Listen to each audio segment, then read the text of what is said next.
पाणी वेचणारी माणसं. परवा नागपूरमधलं जलक्रांती कार्यक्रमातलं नानाजी पाटेकर आणि मकरंद अनासपुरे यांचं भाषण ऐकलं आणि खरंच मन अस्वस्थ झालं. पाण्याचा एकही थेंब वाया जाता कामा नये. देशामधले सर्व शेतकरी सधन संपन्न व्हावेत, ह्या बातम्या बंद व्हाव्यात.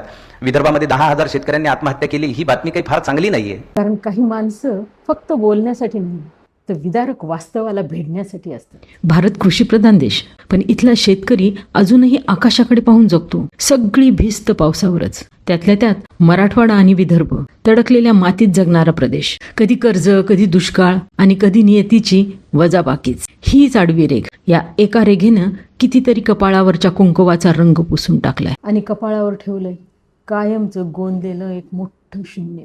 तिने तरी लढायचं किती?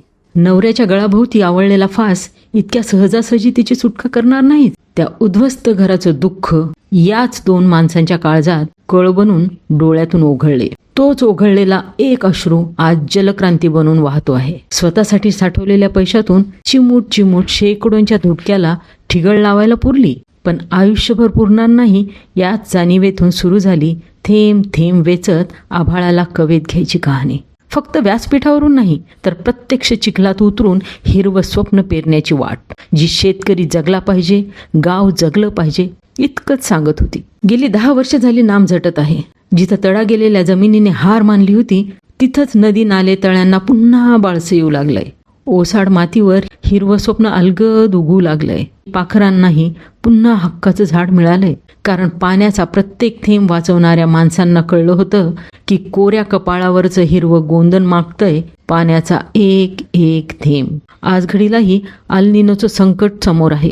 खतांच्या इंधनांच्या तुटवड्यामुळे पुन्हा शेतकऱ्यांसमोर आव्हान आहे. जगण्याची आणि लढण्याची जिद्दच यातून मार्ग काढेल. भविष्यातलं सुपर अल्निनोचं संकट सौम्य करण्यासाठी सज्ज व्हावं लागेल. कारण आता फक्त पाणी वेचणं पुरेसं नाही तर पाण्याचं योग्य व्यवस्थापनही तेवढंच गरजेचं आहे. कारण हा केवळ फक्त पर्यावरणाचा विषय राहिलेला नाही तर पुढच्या पिढीच्या अस्तित्वाचा प्रश्न बनलेला आहे. आणि म्हणूनच नाम सारख्या कामाशी प्रत्येकानं आपल्या परीनं जोडून घेतलंच पाहिजे. नाम फाउंडेशन तर पुढच्या पिढीला जगवण्याची जबाबदारी आहे. ही फक्त संस्था नाही, कारण पाण्याचा प्रत्येक थेंब हे फक्त जमीन हिरवी नाही तर प्रत्येकाचं आयुष्य हिरवं करणार आहे.